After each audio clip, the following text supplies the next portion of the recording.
Greetings. I am Deshawn Mayweather of the Southern Region, a member of the National Technology Committee, and I will be providing technical assistance during this session. I would like to make everyone aware that all attendees on the call are muted and the chat has been enabled. If you have any questions during this presentation, please type your questions in the Q&A pane and then hit send. Please understand that I will be the moderator and answer questions directly pertaining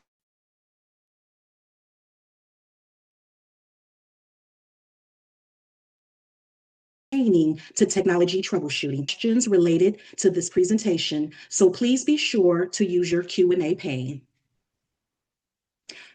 All content shared, displayed, or otherwise presented during this meeting, including but not limited to sorority manuals, ceremonial rituals, and other materials that contain Delta's trademarks, copyright, or any other intellectual property is owned and controlled by Delta Sigma Theta Sorority Incorporated and is protected by law. Participants shall not photograph, video record, screen capture, or otherwise copy Delta materials to modify or reproduce for personal or third-party use. Participant Participant further understands, agrees, and acknowledges to be solely liable for damages in law or any equity resulting from violation of applicable laws and shall be subject to disciplinary action according to the member code of conduct and any other related agreement. I will now turn the meeting over to Dr. Cassandra Scales. Thank you so much. And good evening, good evening, good evening. Welcome, everyone. If you can do us a favor and just let us know where you're from, where you're coming from, we need to see. We are so excited that you all took out some time tonight to engage with us. My name is Dr. Cassandra Scales. I'm a board certified OBGYN and chair of the Physical and Mental Health Subcommittee, which is a part of the Program Planning and Development Committee of Delta Sigma Theta Sorority Incorporated, and I'm serving as your moderator this evening. Tonight, I want to be honest with y'all. There have been many moments in my work as a physician and public health advocate where I've sat with patients and thought, we have the science and the data that we deserve. And that question is exactly why conversations like tonight are critical, and why I am beyond honored to serve as your moderator for tonight's conversation, From Disparity to Equity, a roadmap for closing Black healthcare gaps. This is more than a webinar. It's a call to awareness. It's more importantly, a call to action. We know the reality. Despite advancements in medicine and public health, Black communities continue to face persistent disparities in access, quality of care, and outcomes, especially in mental health and preventative care. And these just aren't numbers on a page. These are lived experiences shaped by structural barriers, implicit bias, and systems that were not built for everyone in mind. But here's what I'm excited about. Tonight is not just about naming the problem, it's about exploring solutions. Together, we'll unpack key insights from this powerful report, hear from experts and researchers who are doing the work on the ground, and most importantly, walk away with actionable strategies that we can bring back to our communities, our organizations, and everyday conversations. So whether you're a clinician, a community advocate, a student, or somebody who simply deeply cares about health equity, there's a space for you in this conversation. So I invite you to lean in, stay curious, and engage in the chat. Drop your reflections, your questions, and your aha moments, because this is a sacred space. Your voices, they matter here. We will have time for questions from you, and we want to hear what's on your mind. By the end of our time together, my hope is that each of us walks away not just informed, but empowered with at least one clear can take to help move us closer to equitable healthcare for all. And now we'll start off with an opening ritual and spiritual grounding.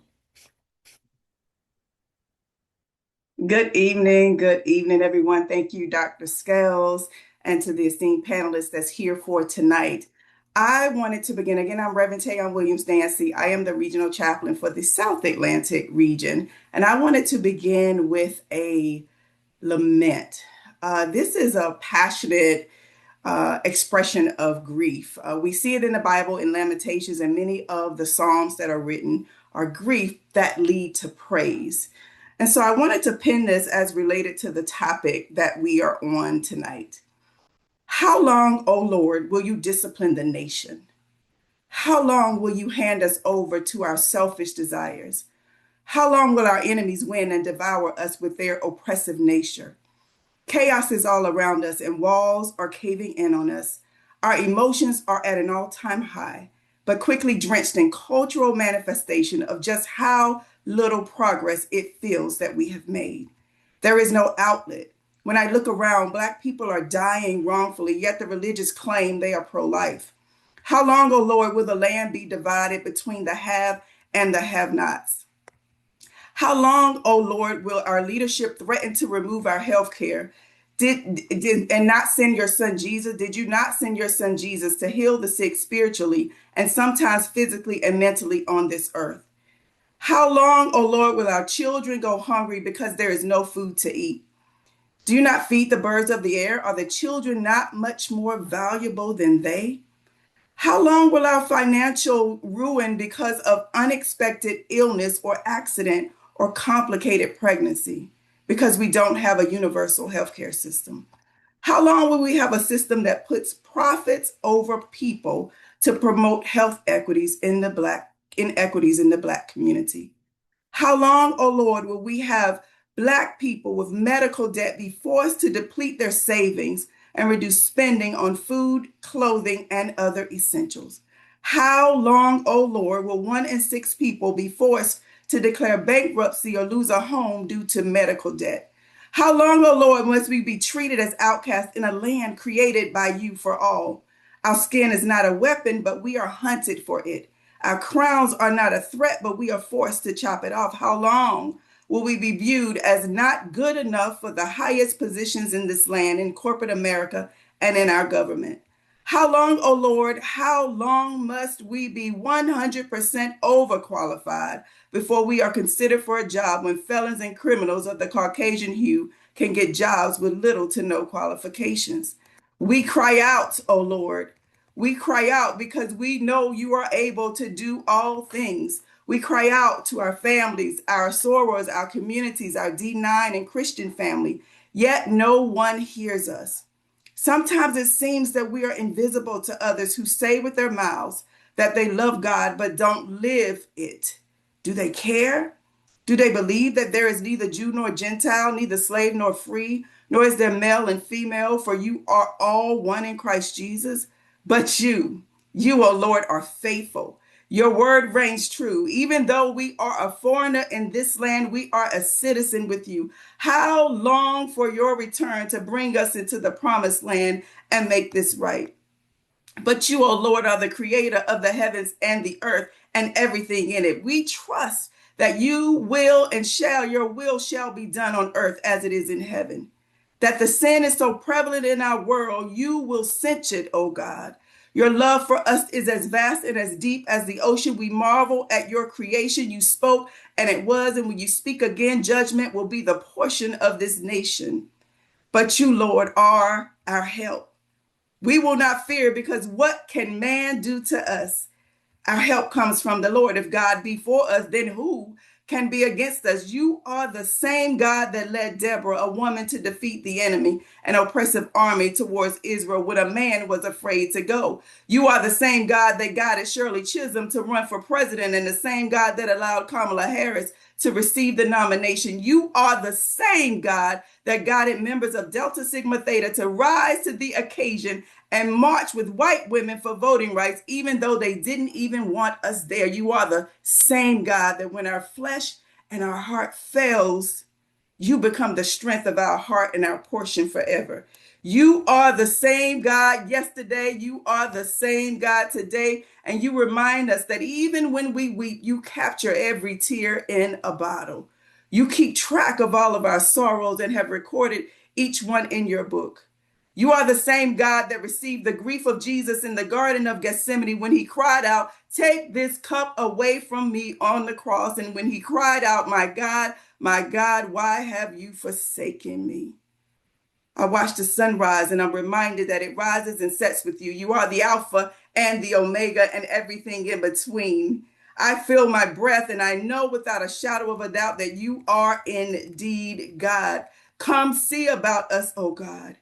We believe, but help our unbelief. Teach us your ways and your precepts that we may stand in the midst of sexism, racism, oppression, and misogyny. Help us to dress daily in the full armor of God, praying at all times. And now, God, let us pray unto you, the one who is in control of all things. As we pray Ephesians 6, God, help us to be strong in the Lord, in your mighty power, so that we can stand against the devil's schemes. For our struggle is not against flesh and blood, but against the rulers, against the authorities, against the powers of this dark world, and against the spiritual forces of evil in the heavenly realms. God, help us to put on the full armor of God, to fight this battle, praying without ceasing. We trust you, God, and we will forever remain faithful to the end of our days. Put our enemies to shame. Draw hardened hearts to you. Raise up Barbaras and Shirleys and Esthers and Keishas and Tawanas and Mayas and Christines and more to be bold and courageous in the face of opposition. We shall not be moved like a tree that's planted by the water. We shall not be moved. We are built on a rock, oh God, and that is you. May the God of eternal judgment for good and evil keep us until the end of the age. In Jesus' mighty and powerful and unmatched name, we do pray. Amen. Amen.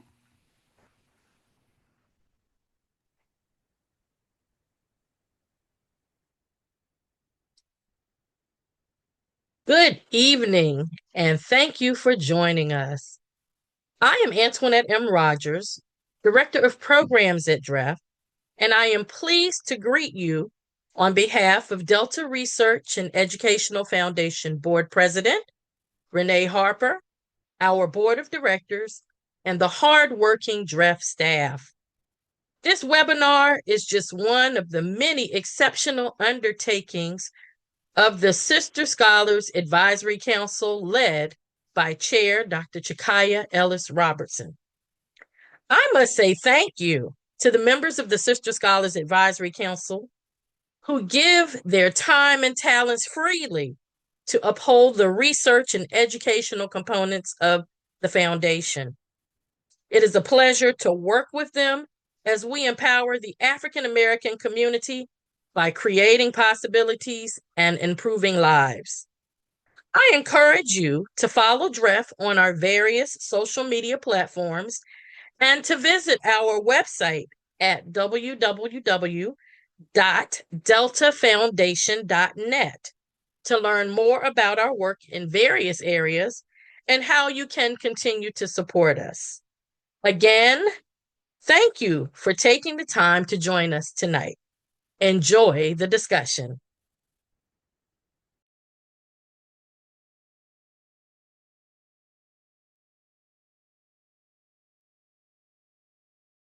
Each night before the first day of school, my grandmother would sit me next to the stove and with expert precision use a hot comb to press my hair. My grandmother was legendary, big, loud. She filled up a room with laughter and oftentimes curse words. She cooked a mean peach cobbler, had 11 children, a house full of grandchildren, and like every Black woman I know, like most all women I know, she had prioritized the care of others over caring for herself. We measured her strength by her capacity to endure pain and suffering. We celebrated her for it, and our choice would prove to be deadly. One night after pressing my hair before the first day of 8th grade, my grandmother went to bed and never woke up, dead at 66 years old from a heart attack. By the time I would graduate college, I would lose 2 more beloved family members to chronic disease. My Aunt Diane dead at 55, my Aunt Tricia dead at 63. After living with these losses, the hole that they left, I decided to calculate the life expectancy of the women in my family.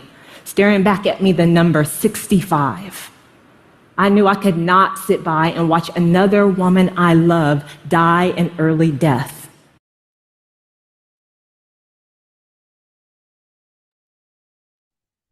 Greetings. I am Dr. Chikaya Ellis Robertson, Chair of the Sister Scholars Advisory Council, and it is truly a pleasure to serve alongside the Sister Scholars, a council of the Delta Research and Educational Foundation, in this important work. I also want to thank and express my heartfelt thanks to our partners in service, including Pamela Smith, National Program Planning and Development Chair, and Dr. Cassandra Scales, National Physical and Mental Health Chair, and of course, our International President and CEO and Chair of the Board of Directors, Cheryl W. Turner of Delta Sigma Theta Sorority Incorporated, who will be joining us a little later this evening. Tonight, I want to briefly share 4 important findings from the Disparity to Equity Report, a roadmap for closing Black healthcare gaps. Meredith will review the methodology, so I won't cover that. Our report was conducted to understand where healthcare inequities remain and what they mean for Black communities. First, the research found that Black Americans have significantly lower access to healthcare. That shows up not just in theory, but in actual patterns of care. Black patients were less likely to report going to a doctor's office when they were sick, and they saw key providers at lower rates than our white patients. Some of the biggest gaps were in dental care, where 44% of Black patients had seen a dentist in the past year compared to 67% of white patients, and in specialist care, where 35% of Black patients had seen a specialist compared to 52% of white patients. Second, the study found that general, physical, and mental health outcomes are significantly lower for Black Americans. Only 32% of Black participants rated their general health as very good or excellent, compared to 52% of white participants. The report also found that Black Americans rated their physical health far lower than the overall sample and lower than both white and Hispanic respondents. On mental health, fewer than half of Black participants rated their mental health as very good or excellent, and the gaps became even more severe for older Black adults. Third, quality of life is lower. While 68% of white participants rated their quality of life as very good or excellent, that number drops to 44% for Black participants. The report also finds that this gap widened with age, showing that these disparities are not temporary, they accumulate over time. And fourth, Black patients were the least likely to be asked their opinion during care. The report found white participants were 39% more likely than Black patients to be asked for their views about treatment. And among Black adults aged 18 to 24, only 14% said that they had a say in their medical treatment. That's compared to 28% of white adults in the same group. That matters because being heard is part of quality care. When people do not feel included, respected, or involved, trust erodes and care suffers. Overall, this research makes one thing clear. These are not isolated gaps. They reflect a broader pattern of unequal access, poorer health outcomes, lower quality of life, and weaker patient voice. And that means closing Black healthcare gaps will require more than awareness. It will require structural change, culturally responsive care, and a healthcare system that listens to Black patients as well as serves them. You can download the paper from the DREF website. I will put the link in the chat. Now, you'll hear from Meredith Hurston, another author on this report, to talk about the methodology. Good evening, everyone. As Chikaya mentioned, Dr. Robertson mentioned, I had the pleasure of serving as the data analyst and one of the co-authors on this important work. And the data that we drew from this study comes from the All of Us Research Program database, which is a large-scale clinical research initiative that's run in partnership with our National Institutes of Health. What makes this program stand out is that participation is fully voluntary and consent-driven. Participants are read into the study, they sign a consent form, and they choose what they would like to share, including optional access to their electronic health record. You can participate in physical assessments, and you can also participate by providing lab work. For this study, we focused on two of the program surveys, which is the Healthcare Access and Utilization Survey, as well as the Overall Health Survey. Together, these gave us the variables we needed to examine both how people access and experience care and what their health outcomes look like. Our sample included over 152,000 participants between the ages of 18 all the way through 65 plus, with that data collected between June of 2016 and June of 2022. In terms of the racial and ethnic composition of our sample, the majority of participants were white at about 86%. Black and African American participants made up nearly 12% of the sample, and people that identified as either Hispanic or Latino were about 2.4% of the sample size. The 5 health outcomes measured that we focused on were general quality of life, physical health, mental health, social satisfaction, and emotional problems. And as a group of Black women scholars, this work was personal to us. We studied people who look like us, who navigate the same healthcare systems that we do, and that is what matters. In order to continue this important work, we invite you to learn more about the program and consider participating yourself. You can scan the QR code here on your screen, or you can visit joinallofus.org.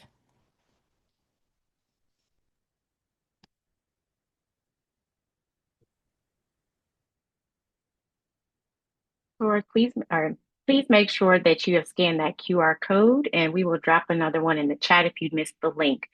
We are so excited to have this, and now we're going to bring up our experts. But before we do, I need to let y'all know who is about to be seated at this table. I'm going to start with Dr. Melina Brown. She is a senior specialist in the quality engineering at Bristol Myers Squibb, where she supports innovative cancer treatments within cell therapy operations. She brings over a decade of experience in the biopharmaceutical industry with expertise in quality, compliance, and manufacturing across multiple therapeutic areas. Beyond her professional work, she is a dedicated community leader and volunteer, actively advancing civic engagement and health equity through her service. Dr. Kimberly D. Freeman is a public health leader with over 20 years of experience dedicated to health promotion, disease prevention, and advancing health equity. She currently serves as Director of Health Promotion at Public Health at the Dayton and Montgomery County, where she leads initiatives focused on chronic disease prevention, maternal and child health, and community partnerships. A master certified health education specialist, Dr. Freeman brings deep expertise in program development, leadership, and community impact. Next, we have Dr. Deborah Bond. She is a licensed clinical psychologist with over 30 years of experience providing care across diverse clinical settings and population. She serves as assistant clinical professor at the Yale University School of Medicine, where she contributes to training, research, and DEI initiatives, while also maintaining a full-time private practice. Check that. In addition to her clinical and academic work, she is a dedicated advocate for individuals and families affected by sickle cell disease and has contributed to advancing culturally responsive approaches and mental health care. And finally, Dr. Tanisha J. Lewis is a nationally recognized leader in health systems, transformation, and equity strategy with nearly 20 years of experience driving large-scale public health initiatives as founder of a Bloom Transformation Group. She executive leaders on embedding equity into organizational strategy and practice. Through her work, She has trained hundreds of professionals and helped shape sustainable, equity-centered approaches across health systems nationwide. Now, I don't know if y'all did the math, but I got close to 100 years of experience on this table. And so I am excited about us having this conversation. So we're going to bring them up and we are going to have a good conversation. Now, again, I want to remind you all to please, please, please, if you have any questions, feel free to drop them in the Q&A because we want to take them at the end. Now, I'm going to start this conversation with Dr. Freeman. Dr. Freeman, what does the phrase call to action mean in the context of healthcare equity? And why is urgency emphasized in both the report and on this webinar? Good evening. And first, let me say thanks. And I'm honored to be here among the panelists and speakers and excited to be a part of this important conversation.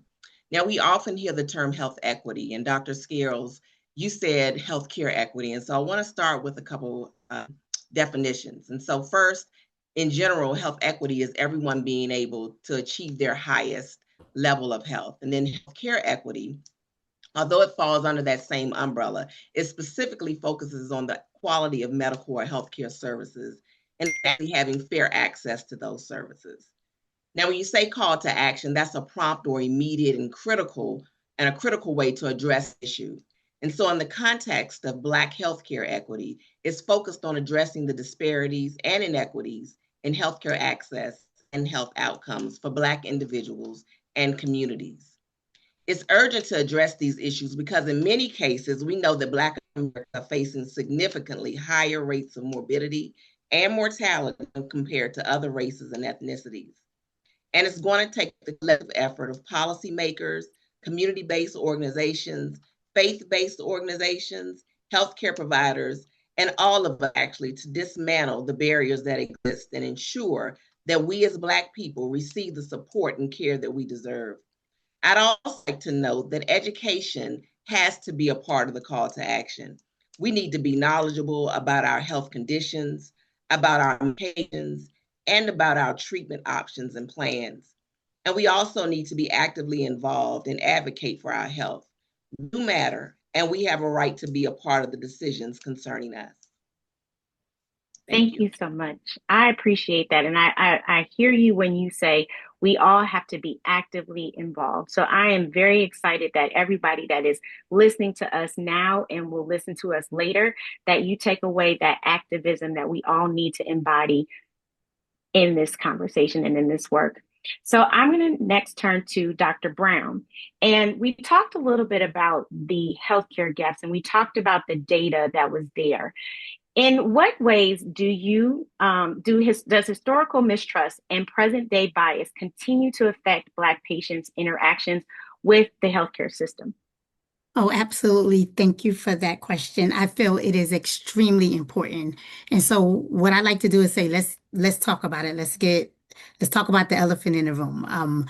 We all know about historical injustices such as the Tuskegee syphilis experiment, Henrietta Lacks. Unfortunately, the history of medical experimentation on Black women and children with the unconsented use of Black infants and children in medical research. So the father of modern gynecology, I think Dr. Marion Sims, he performed experimental surgeries, yes, on enslaved Black women and infants without anesthesia, because the thought was, as it was reported, that he believed the racist and false belief that Black people did not feel pain as intensely as white people. And there's a through line with that today when we're talking about our pain and we're trying to explain to practitioners the pain that we feel and sometimes it's dismissed. However, to get back to the specific question that you asked, what does this does if we have mistrust in the very people who are to care for us? This impacts clinical outcomes because the mistrust combined with implicit bias, it contributes to number one, underdiagnosis, misdiagnosis, and specifically when it comes to ideas like mental health. It leads to treatment disparities. Black patients are more likely to be misdiagnosed with severe conditions. We talk about provider interactions. So Chikaya already spoke about this, that Black participants report lower levels of respect and are less likely to be involved in their shared decision making. Like, think about that. It's our bodies, our care. And we're not consented or given options as much as our white counterparts regarding medical care for us. And this also leads to delayed care. So all of this means what? That we are disproportionately affected, and that leads to higher rates of illness and higher rates of death. Thank you for that. And I think that that's a good segue to our next question, because with the mistrust in the past and it being, really just reaffirmed in the present, it's hard to make sense in terms of why we don't see that common ground just yet, because it's been proven in the past. And so when we think about things like mental health, you mentioned that, and the disparities even there's even deeper levels of that for our community. So for Dr. Lewis, this question is for you. How are mental health disparities for Black communities uniquely shaped by stigma, access, and, as Dr. Brown put it, misdiagnosis? Thank you. And hi, everyone. I think that right now, Black America is in a mental health crisis. If we think about what's going on in the world around us, in our own country, let's think about doom scrolling, or what we're doing as we flip from one piece of bad news to another, whether it's on social media or in the news. Wherever we look, there's something bad going on. And with many of us, predominantly those of us who are women, we're expected to still go to work, still get groceries, still do laundry, and do everything that a typical person would do if they did not have a crisis on their hand. And to me, that's unacceptable. I think in the Black community, though, the problem happens with those three things: stigma, access, and misdiagnosis. So for stigma, let's think about it. How many of us have heard, let's just pray it away? Let's just pray it away. You don't have anything wrong with you. Let's just pray it away. How many of us have heard that? How many of us have this impression that having a mental health issue is a sign of weakness? We can't share it. We can't talk about it. We can't express what we have going on. I intentionally make it a point, as much as I can on social media, to name, I've got ADHD, I've got anxiety, I'm neurodivergent, very neurospicy. And I name that on purpose, because if someone can see me and they see someone who is still able to achieve, then they can go out and get diagnosed and go get the help they need. How many of us are struggling with depression and just don't seek help, or we're so ashamed? We're dealing with grief, we're dealing with PTSD, and we're ashamed of what somebody's going to say about us, that we don't get the help that we need. So I think that our stigma in the Black community is really impactful when it comes to how much we're suffering. And we think about also access to care. And so just the idea of having insurance, good quality insurance. There is disproportionality among Black Americans with that. And even just having the transportation to get to the doctor, or having the internet. In my hometown in Central Virginia, we just got the internet maybe a year or two ago. And so think about that when trying to access high quality care. Otherwise, you're stuck with what you just have. And in my home county, I think we may have even two doctor's offices, if that, and no hospitals. And then lastly, misdiagnosis. There is a huge, another epidemic in not believing people, not believing us when we say we're in pain, not believing us when we say we need help. There is an NIH study that I was a part of, and we did some research, and we found that in doing genetics work, doctors were more likely to partner with patients who identified as white or well-to-do than they were with patients who identified as Black or even lower income. With those patients who identified as Black or lower income, those doctors told them what the plan was. And with everybody else, they partnered and asked, what is it that you want to do? So when we think about mental health, we think about stigma, access, and misdiagnosis, and we say, how is this going to influence what I do when we hang up? What am I going to do next? Where am I going to go? Can I talk to somebody, and can I really get help? And I hope that we do. Thank you so much for just giving that entire breadth of that the context of the problems that we're dealing with. I think it's so important. And as I'm listening to you, I hear individual, I hear systems, I hear systems, I hear systems, I hear systems. And when I'm hearing that, it's impacting us as individuals, but what's broader than that are the things that we as individuals may not have had direct control over, or do we? Right. So when I think about that, I'm thinking about advocacy, and that's something that is near and dear to my heart. And this question is for Dr. Bond. As it relates to advocacy, what does effective health equity advocacy look like at the individual level, community level, and institution level? Thank you for that question, Dr. Scales. When we talk about health equity for Black Americans, we must first recognize, as we've just heard, that the disparities are not accidental. They are rooted in historical and present day structural inequities within our healthcare system. We must confront racism and bias within the healthcare systems while also strengthening the ability of individuals and communities to advocate for equitable care. Transparency, trust, and respectful engagement with communities are essential. Advocacy is most effective when it operates simultaneously at multiple levels: individual, community, and institutional.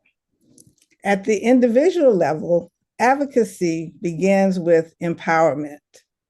This includes improving health literacy, understanding patient rights, and encouraging individuals to ask questions, seek second opinions, and actively participate in their care.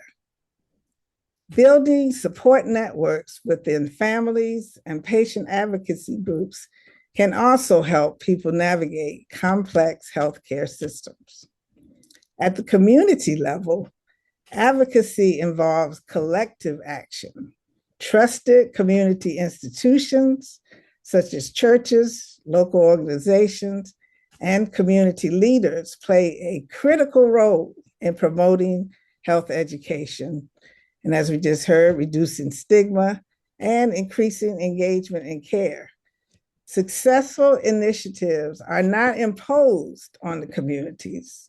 They have to be developed in partnership with them, ensuring that the programs will be culturally relevant, trusted, and sustainable.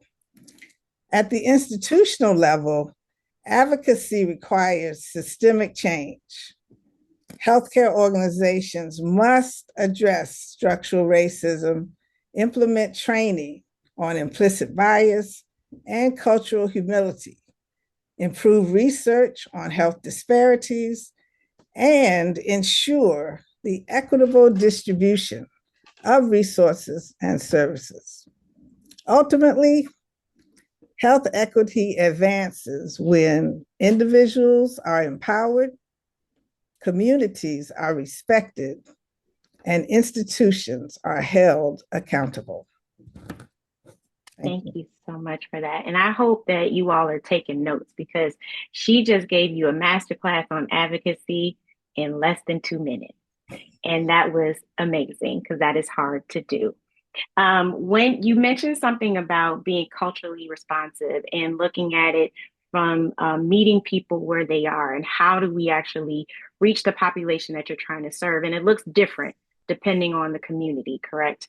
And so this question is for Dr. Lewis, and we're talking about community-centered and culturally responsive solutions. So what does it mean to meet people where they are in the healthcare delivery and in advocacy? What does that look like? Yeah, that's a really good question and a really useful question, and something that we all can help with. So I was once recently at the cardiologist with someone. I was there with her for this exact reason, and she was seeing her physician, and the guy was telling her all this complex language about what she needed to do and this testing. She had to hook something up, and it could be atrial fibrillation, and she's like, uh-huh, uh-huh, and like nodding, and I could very clearly see she's not understanding. I'm barely understanding it. And so I asked him, well, what does that mean? And he looked kind of dumbfounded, like, you're asking me a question? Yeah, what does that mean? And so he explained it, and his explanation was still using super scientific terms. So I said, well, what does that mean? And I was very clearly irritating him, but he was very clearly irritating me. And that gets to the answer to this question. And I think one of the ways we can meet folks where they are is by using the language and the literacy that anybody can understand. You'll oftentimes hear me talking in very casual language, just like I'm doing right now. And that's because what good does that do me or you or anyone listening if I'm using highly technical terms? I can't get across my point and you can't receive my point. So meeting people where they are to me first means using language that we can share. It's in the literature that we promote. Even my published articles are in plain language because it's for everybody. It's for community members. And so I write that way and I speak that way. And then the other part, the last part for me, is just this idea of progress and not perfection. So many times we expect to, for folks, if you're living with diabetes, cut out all sugar. Well, technically, did you know vegetables have sugar too? And so is that really reasonable? Someone that I love very dearly, I won't name her because I think she's listening in, but every morning lately, she's been having a PB&J sandwich. And it's not the best thing for her to start her day out with. And so do I criticize her for that though? No, but we do find the best quality PB and the best quality lowest sugar jelly and the lowest sugar bread. And we work on that progress slowly but surely. So we are not out of PB&J land, but we are making progress. And I think that idea of removing perfection and allowing folks to really adhere and to have sustainability is what's important. Thank you. And I think I hear you when you say, like, what I'm hearing is that healthcare is a journey. And as a part of that journey, we have to be able to work through where we are, where we're going, and how we meet in the middle. And sometimes that middle ground can get lost depending on how the conversation goes. And I tend to, as a physician, I do pictures a lot because I know what I see in my head and what I see clinically in terms of the pathways, but actually breaking it down on a more simplistic level, you get that kind of light bulb moment, like, now I know what you're talking about. Okay, I understand. And I think it's important for us to have those conversations with maybe people that look like you. Like that also helps for us to get to that language of commonality, which I think is important as well. I'm going to take a step up and go away from individuals, away from physicians and providers, and look at it from a institutional standpoint. I saw that there was a question in chat that was specifically around this topic, and this question is for Dr. Brown. What role should healthcare institutions play beyond treatment, particularly as it comes to prevention and community engagement? Okay, thank you for that question. So the first thing I want to talk about is accountability. I believe that the institutions should be accountable. And the way we do that in this sense is preparation, right? Because if we don't prepare, then we have issues on the back end. So I believe that every single time you go to the doctor, we should integrate mental health. Doctors should ask, well, how are you doing today? Are you do you need to talk to someone? That should be standard care. So institutions should embed mental health services directly into primary care. That way we ensure early detection and we can treat it. Strengthening preventive care. Again, it's all about prevention. So we know we spend a lot of money in the United States on care because we usually wait until the end. Not to the end, I'm sorry. We usually wait until things have worsened. And I remember, I think as part of the Affordable Care Act, and I may be incorrect, but I remember doctors started asking, even if you went to a nutritionist, they would take your blood pressure, right? And I think that was part of a legislation. I could be wrong, but I do remember my doctor doing it. And I also remember a doctor who flat out said, and I'm not going to talk about his political affiliations, but he said, this wastes time. He said, why do we have to do all of this paperwork? And I'm thinking, well, if I happen to have high blood pressure, and this is maybe the only doctor that I'm going to, right, in the 6 months, because either I can't afford it or I just happen to go to this doctor, then why not? Why wouldn't you want to strengthen preventive care?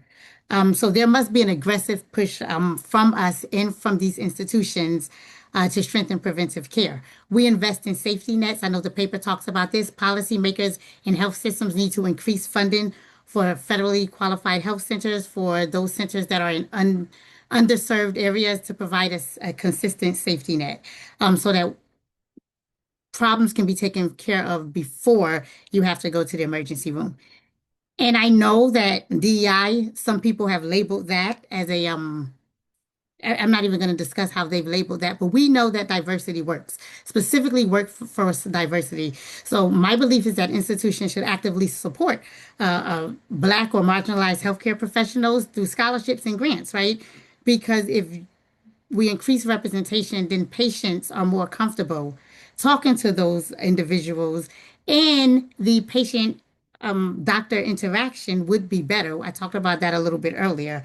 And so actually increasing workplace diversity and paying up front would save a lot of the medical costs that would come later on. So again, that's integrating mental health, strengthening preventive care, ensuring in safety nets, and increasing workplace diversity. I believe that is paramount, along with accountability for understanding why we need to do this.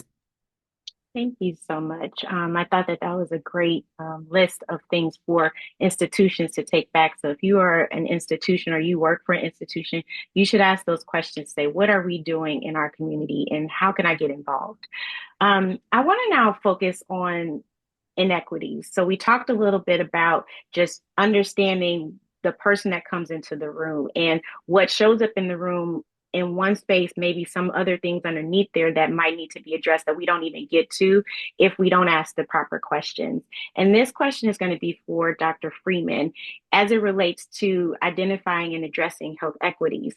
In what ways do social determinants of health, so things like housing, education, employment, transportation, how do those things contribute to identified health inequities? Thank you, Dr. Scales. And you gave a few examples, but it's so important to know that social determinants are those non-clinical or those non-medical factors that affect health outcomes. And they include conditions in which we're born, grow, live, work, play, pray, and age. And so it can also include the larger systems that impact our everyday life, such as political structures, economic policies, climate change, and even racism. And I'm a public health practitioner. And we often talk about the 10 essential public health services. And there's a model that was revised in 2020. And so equity is now at the center of that model. And these essential services include, I know Dr. Brown mentioned building a diverse and skilled workforce, also enabling equitable access, assessing and monitoring population health, and investigating, diagnosing, and addressing health hazards and those root causes. And then policy development, communicating effectively to inform and educate, strengthen, support, and mobilize communities and partnerships. And earlier I mentioned health equity as ensuring that everyone has a fair chance to achieve optimal health. I mean, we know that poverty and discrimination can impact our health, and these same facts can limit our access to quality jobs, housing, our health. And these same factors can limit our access, also to education, healthcare, and safe environments. And the bottom line is we have to have social determinants in order to advance health equity. And that also includes promoting policies and systems and services that enable good health, seek to remove obstacles and systemic barriers, things such as racism, poverty, gender discrimination, and other forms of oppression that have resulted in health inequities. And so again, we should all have a fair and just opportunity to achieve health and well-being. Dr. Scares, you're muted. In my head, I was talking real loud. So, so I appreciate you for naming some of those specific policy changes that can have the most immediate impact and closing some of the Black healthcare gaps, because I think that if we don't name those policies and we don't know how to approach our policy makers or to be able to give suggestions on how we improve it in our own communities or at our institutions. So I want to move on to enhancing healthcare quality. So we talked about inequities. Now let's talk a little bit about the quality of what we're doing. And this question is for Dr. Bond.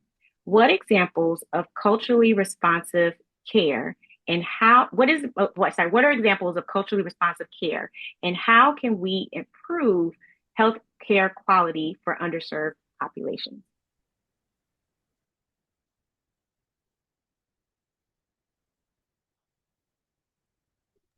You are muted. You did like me. It's okay. Sorry about that.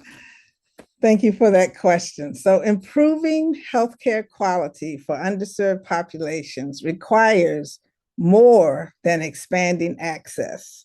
We hear a lot about access and we need access, but we can't stop there. We have to deliver care that truly understands and respects the cultural experiences, the histories and realities of the patients being served. So culturally responsive care recognizes that the culture, lived experience, and structural inequities all shape how patients engage in the healthcare system. So the culturally responsive care will build trust, it'll strengthen communication, and it'll increase engagement. So if you're talking to your doctors, if you trust your healthcare system and you're engaged, what does that mean? Ultimately, that's going to lead to better healthcare outcomes and more effective healthcare delivery. So there are a couple of things that put culturally responsive care in action. First, patient-centered communication is essential. We've just heard several examples, but your provider must listen, must respect your culture, your beliefs, and clearly explain your treatment options so that you feel heard and involved in the decision-making. It's a collaborative relationship. Second, your institution has to be committed to equity. And we just had a good answer from Dr. Brown about that. And as Dr. Freeman just said, you have to address the social determinants of health, such as housing, transportation. I was at a sickle cell conference not too long ago, and a doctor presented a case of a young man who was having crisis after crisis, showing up in the emergency room frequently, and they couldn't figure out why he was having so many crises. No one took the time to get to know this young man, but finally, someone asked him, where did he live? And where did he sleep in his house? It turned out he slept on the floor. When the hospital staff pulled together and brought him a bed, his number of crises significantly decreased. So this points out that we have to look at personal details about each specific individual and that culture. He lived with his mom. He gave his mom the bed, even though he had sickle cell, because that's how he was raised and he needed a bed. Some other examples of culturally responsive care. One is we have to look at the federally qualified health centers. They provide a strong example of this approach. They're located in the underserved communities. They offer comprehensive services all under one roof. Someone said dental in our study. It showed that dental care is poor. Well, many of the federally qualified health centers have medical, dental, and mental health all under one roof, and they're often provided by providers who look like us, who reflect the cultural backgrounds and have the lived experiences of the communities they serve. We can see in some other examples, take hypertension. Communities that have partnered with churches and other community partners have significantly shown improvements in blood pressure control of patients with this disorder.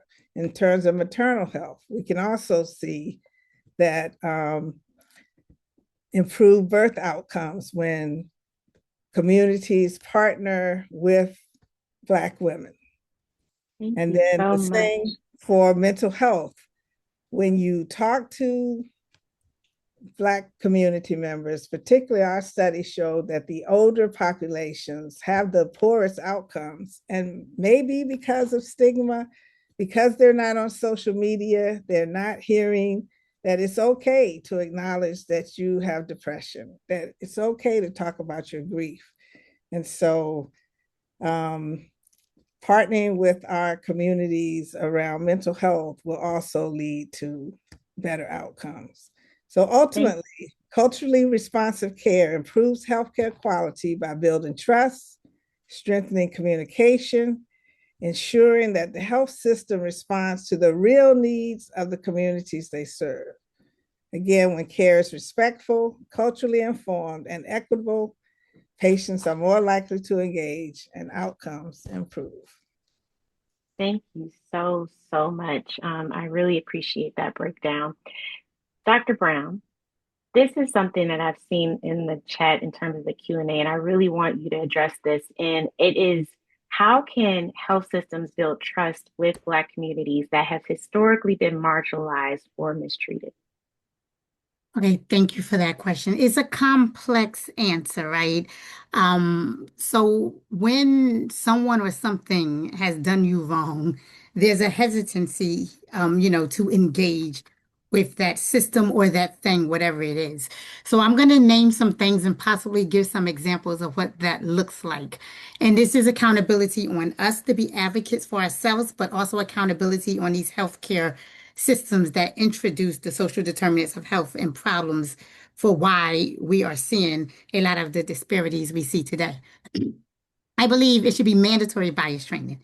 And not only should it be mandatory bias training, I believe that hospitals should be graded, for lack of a better word, maybe from the government, on how well they treat patients. So they give out surveys, and the survey information is required, is collected, and based on that data, it should be treated as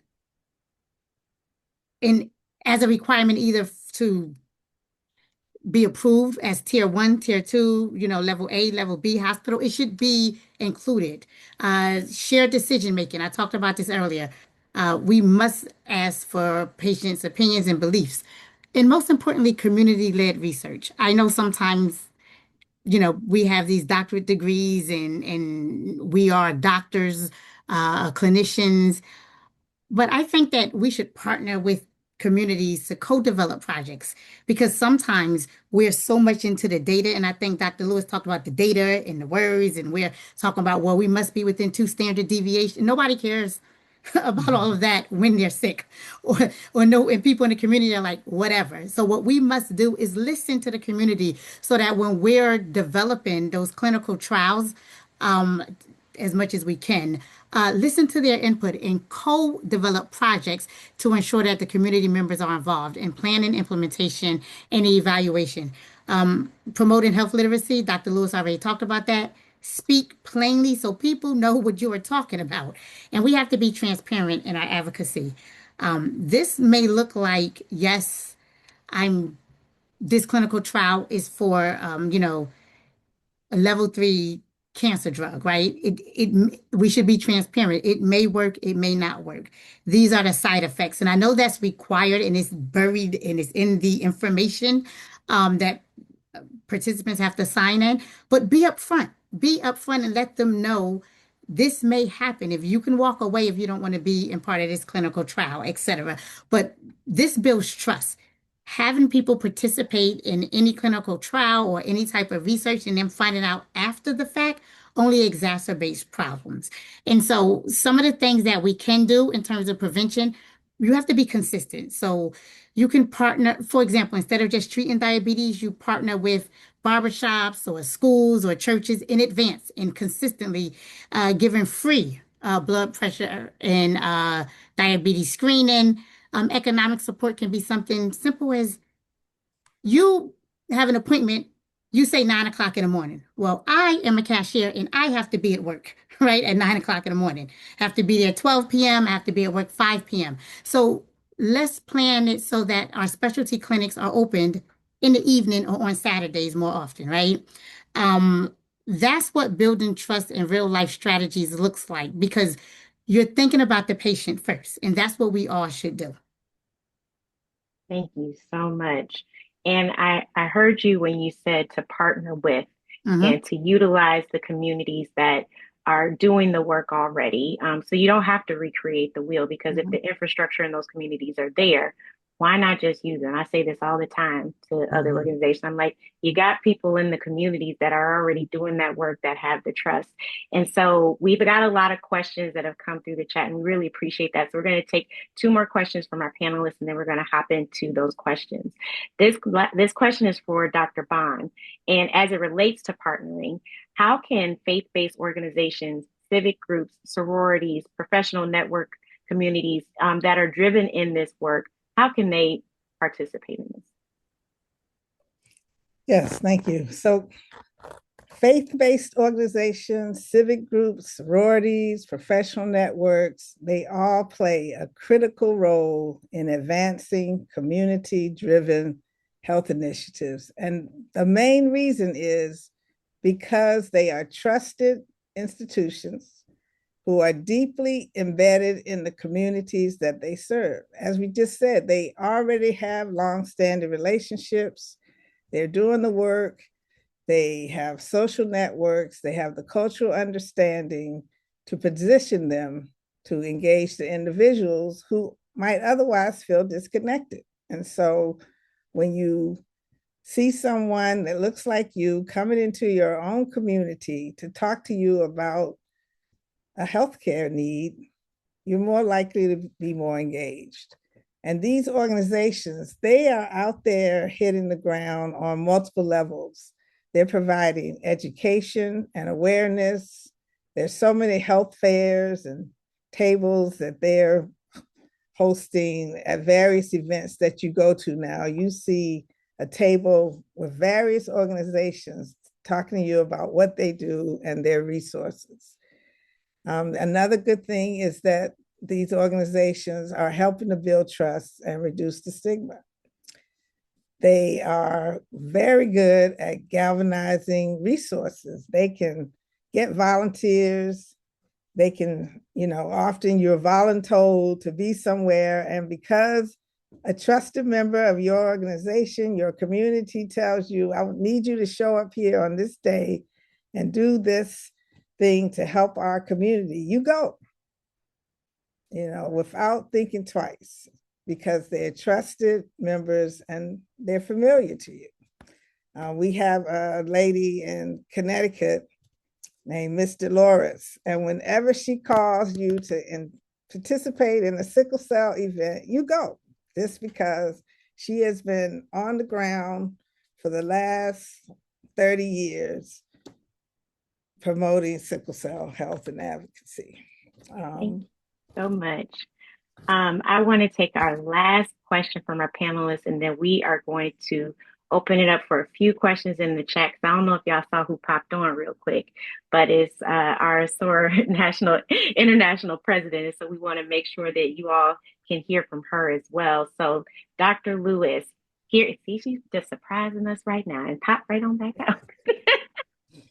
All right, Dr. Lewis, real quick, what is one concrete action you or your organization can take away within the next 90 days? Let's just make it real concrete. Moving from conversation to commitment. Let's go. Well, guess what? My answer is actually talk about it. In our Black community, we don't talk about things enough. HIV, for example, is still an epidemic, and many people don't know that. We make up 13% of the US population, but over 40% of new HIV cases. And so you're in the grocery store, you're at church, you're in a chapter meeting, you're wherever, talk about it. And with that, I'll pass the mic back to you so we can hear some of these questions. Excellent, excellent. So you all have been amazing. Can we all just give them a high five, a shout out, a heart, whatever emoji that feels your spirit? Because I feel like we had a very robust conversation from these Black women experts. It's been amazing. Now, I want to be respectful of everyone's time. We do have a lot of questions in the chat, and I'm going to highlight a few that we didn't touch on completely. And if your question was not answered, we're going to save these questions so that they can be readdressed later. But one question that I want to ask, and I want to put this to Dr. Freeman, because she broke down so eloquently the differences in how we name things. And this question is from Letitia Holloway.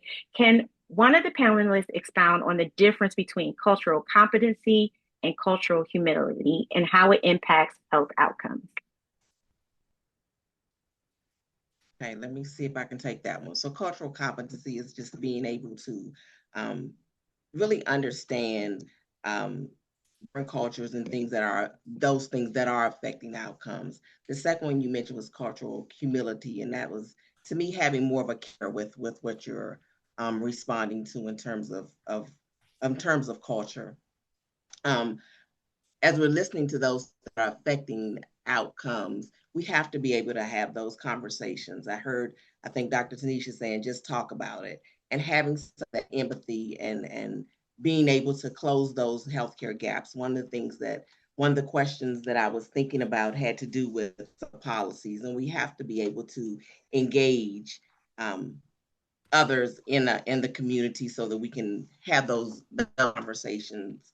And again, we're talking about some of those social determinants, and looking at some of those, closing those gaps again is encouraging more and more people to be a part of the conversation, to ensure that we are providing and fostering trust in many cases, and encouraging us to seek care, to adhere to treatment, and to also just having a workforce or just improving communications across teams so that we can reduce misunderstandings and that can lead to better patient outcomes. And also, you mentioned a little bit earlier about identifying and addressing biases within healthcare systems, and even using those community partners to assist as well. Thank you so much. And then we're going to do one more question around AI. And I'm going to give this one to Dr. Brown, but you are feel free to tee this to someone else if you think that you need to. This is from Deborah. What measures were assessed for biases in AI tools in natural language processing and contributing to disparities in care? Yeah, so Dr. Hurston actually, I believe, answered this and said that was not assessed at the time. But I would like to make a comment on AI in general. And Dr. Hurston, if you're on, you can continue this conversation because I know that is your expert. You're a subject matter expert in that field. With respect to AI and the data that's out there, the issue is that a lot of our data is not out there. We participate at lower rates, and the data that is out there that models are being trained on right now does not take into account a lot of our information because it's not there. Meredith can talk a little bit about the black box effect. And so you put information into AI and it spits this information out. And a lot of these companies aren't explaining, and the FDA and the government is behind in really understanding what's going on. So as AI is continuing to search for new treatments, again, that is based on those that participate most, which happens to be the Caucasian white male. And Meredith, I'll throw it over to you if you want to expound. Thank you, Dr. Brown. So I did see your question in the chat, Deborah. What measures were assessed for biases in AI tools like natural language processing and contributing to disparities in care? So actually, in this particular data set, at the time when we pulled this data down in 2024, there were no measures that actually assessed the use of AI in healthcare. So the study started in 2016. They started collecting data, and I know that ChatGPT went live in November of 2022. And I know that there were like some dictation tools and things of that nature that were available prior to ChatGPT, of course, going live, but it was not a part of this study. But it's definitely something that I think needs to be evaluated going forward and would be an important part of next research that would come out of this. Thank you so much. Thank you for the question. Thank you all. And thank you all so much for your engagement. We know that there were more questions in the chat. And again, we will definitely get back to you on that. But I want to go and to move on to the next part, which is our call to action. And as we close, I'm still sitting with that powerful question that we had in our spiritual grounding. And that was, how long?